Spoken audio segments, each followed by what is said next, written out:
Hello Cap, welcome to your reading for October. This is for Capricorn, Sun, Moon, Rising and Venus. Please make sure you check all your placements to get a clear picture of what's going on for you at this time. As always, this is a general reading. It may or may not resonate for all of you. Please take the bits that do resonate and leave the rest behind for somebody else.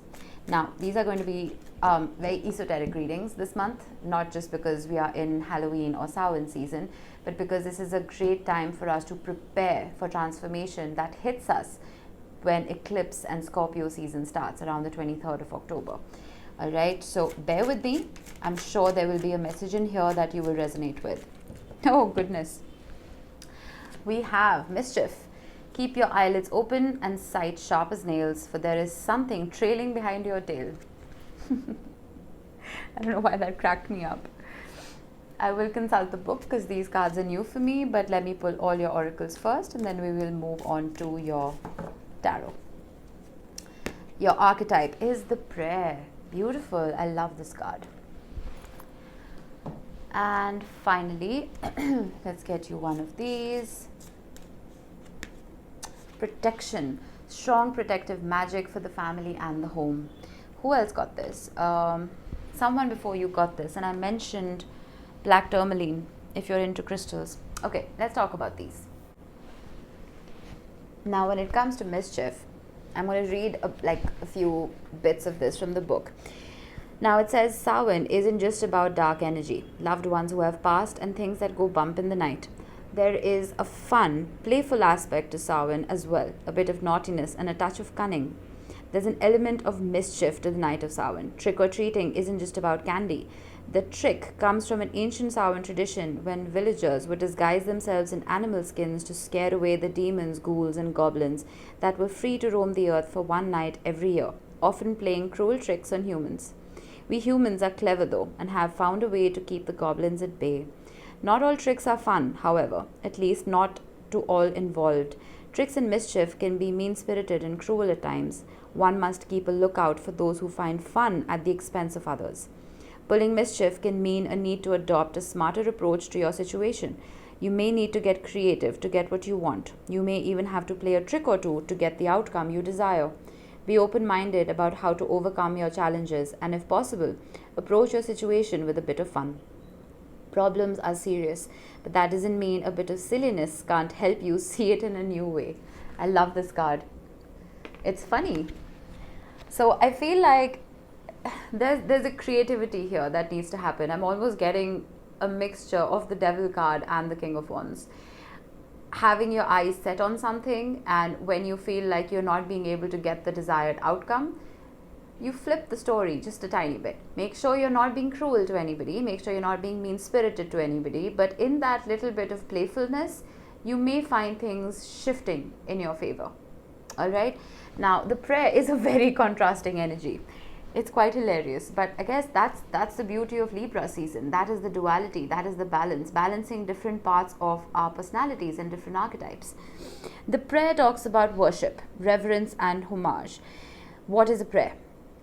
When we are in a state of prayer, we are praying to somebody or something that we have an innate amount of faith in.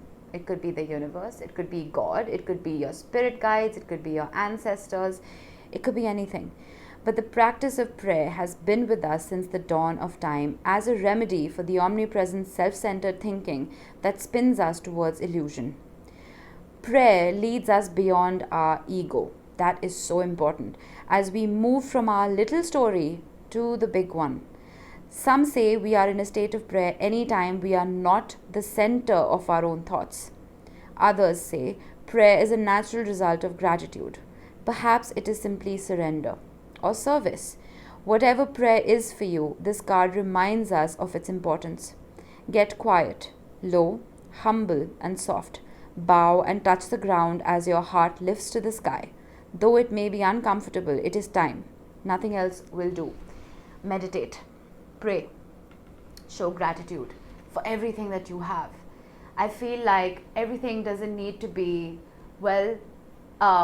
serious all the time, right? You may be a highly spiritual person, but that doesn't mean you have to be boring about it. Okay? Add a little fun to your manifestations. what I like to do is I put a little challenge for myself every time I am looking for an answer for something. Okay, I give myself 24 hours that, all right, if I see a phoenix or I see a white feather, it means that I'm on the right track.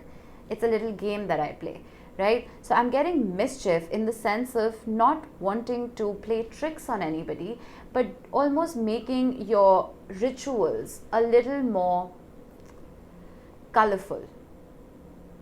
Okay, whoever is spiritual, whoever's watching this reading, if you are spiritual in nature, I feel like being humble, letting go of ego, but at the same time maintaining that colorful spark that you're born with is key here.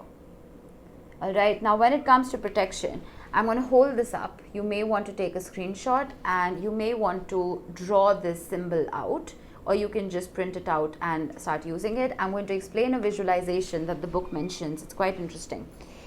So this talks about a protection symbol which offers a strong protective magic for the family and the home, and blocks and negative energy is discarded. The best use of this symbol is to create a crystal grid. Now, if you're not into crystals, the best thing you can do is print it out, like I said. Visualize a protective midnight blue light emanating from the symbol, filling your home or workplace or wherever it is you spend a lot of time, and going right to the boundaries of the property. This light becomes a bubble, radiating high above your space and down into the earth. Really feel the protection and comfort this bubble offers, and keep visualizing until you feel the energy dissipate. Okay? Keep visualizing this till whatever it is that is bothering you resolves itself. If you are into crystals, again, get yourself a nice big chunk of black tourmaline and place it in the center of your home. And you can imagine that blue light coming out of that tourmaline instead. All right? Interesting start. Let's see. What does your tarot say? I'm not following any particular spread. We're just going to go with the flow. Oop. Dropped a card. We have the Page of Cups. We have the Three of Cups. We have the Two of Cups. Wow. And we have the Tower. I think these were placed the other way. Yeah. All right. Let's get your bottom row.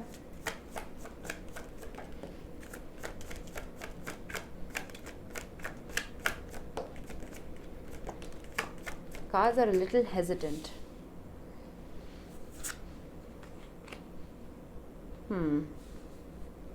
Interesting. Eight of Pentacles, Four of Pentacles, the Five of Swords, and the Queen of Wands. Bottom of the deck, Ten of Cups, Ace of Pentacles, Eight of Cups, Knight of Wands. All right, Cap. With the Two of Cups and the Eight of Pentacles, I feel like there is a partnership that you are working towards. There is something that you are investing your time and energy into. You're trying to get yourself and somebody else together on the same frequency. Whether back into the same frequency or this is brand new, I don't know. But you're looking at the details of this. Six of Cups. This could be a soulmate. This could be an ex. It could be a past life connection. It could be someone you have a preordained contract with. Someone you were meant to love in this lifetime. Interesting. With the Tower and the Four of Pentacles, I feel like something changed here. Something changed because you weren't opening up. Five of Pentacles. I feel like you prevented yourself from opening up your heart. And what that did is, it almost made you feel abandoned. You may have abandoned your own sense of love, your own heart. You may have ignored your own feelings regarding something. You may have held back regarding something. King of Pentacles. You were prioritizing stability. And you may have felt whatever this was wasn't stable for you.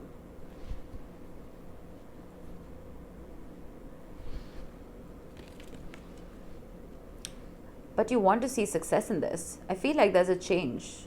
There's a shift here. There may be a realization of a connection.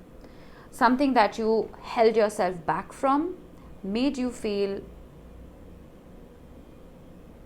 left out, made you feel like you were abandoning yourself. Strange. 3 of Cups, 5 of Swords, 8 of Swords.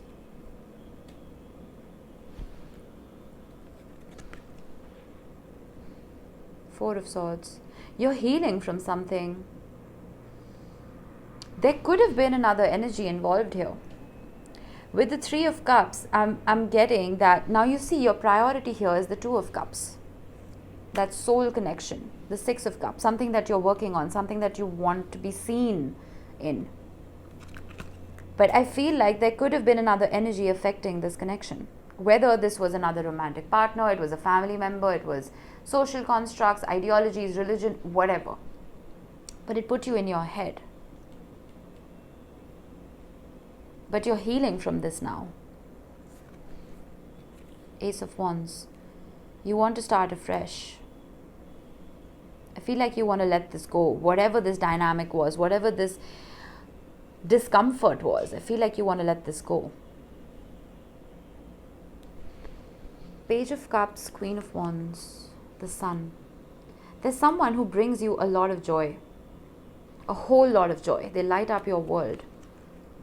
The Chariot. Could be a Cancer. Or a Leo.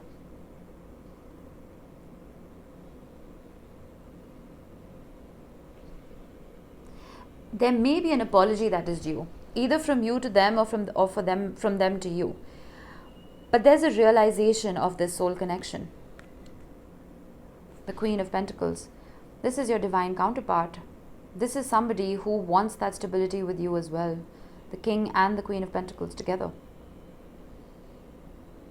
It's almost like you can be your best self with this person. They bring out the best in you and you bring out the best in them. And there's a lot of passion here. A whole lot of passion and love here. With the Ace of Wands and the Queen of Wands.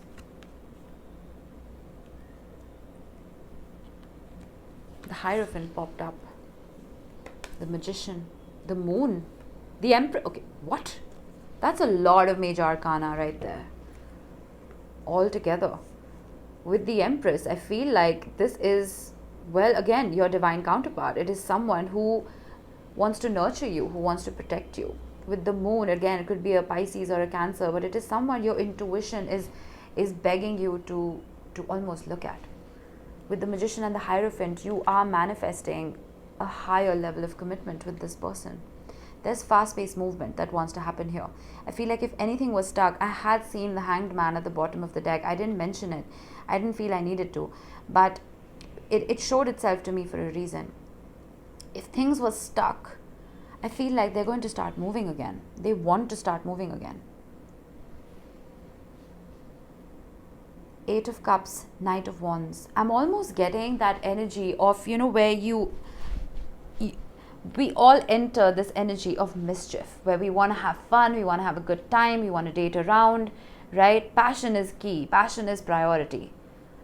Fun is priority. But I'm suddenly getting, with the Ace of Pentacles and the 10 of Pentacles, no, you want the whole package.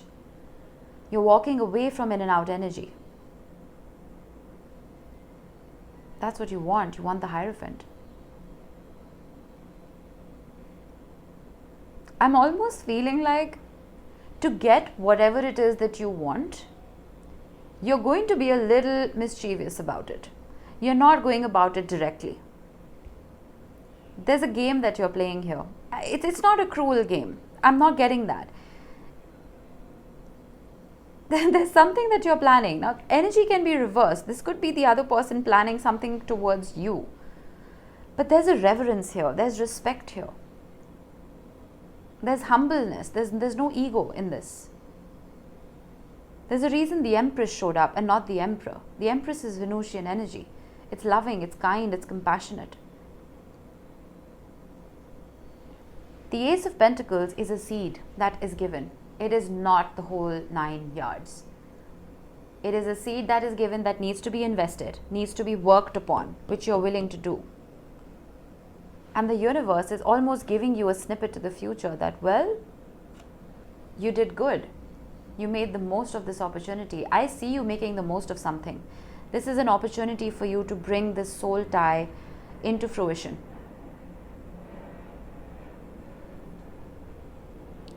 Whatever this tower moment was, it stemmed from the fact that you didn't feel comfortable enough to open up to your heart.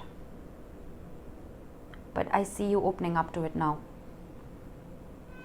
Whatever confusion there was earlier, I see that dissipating. Somber. I don't know why I feel so somber. It's a very reverent kind of energy. I feel like you have deep respect for this person and vice versa. Alright, let's get you some charms to close this off.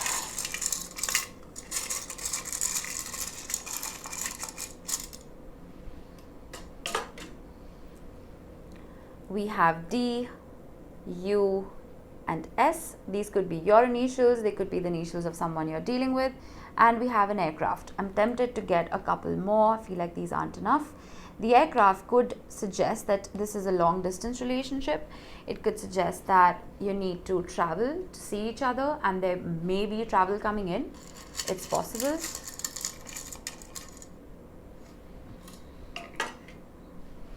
Alright.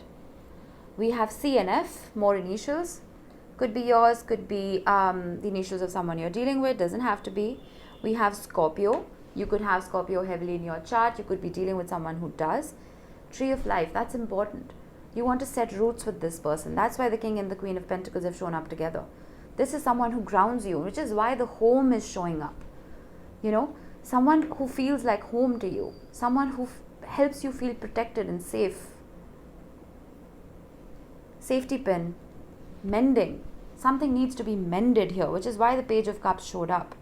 You need to apologize for something, or they need to apologize to you. And once this conversation happens, there is so much joy, there's so much love that is showing up here, Cap. Wow, beautiful reading. I haven't gotten this energy from you in a very long time. It's somber and reverent. It's an acceptance of something. And you're not losing your spark. That's the best part. You're still being very creative and joyful. Wow, beautiful reading. I love it.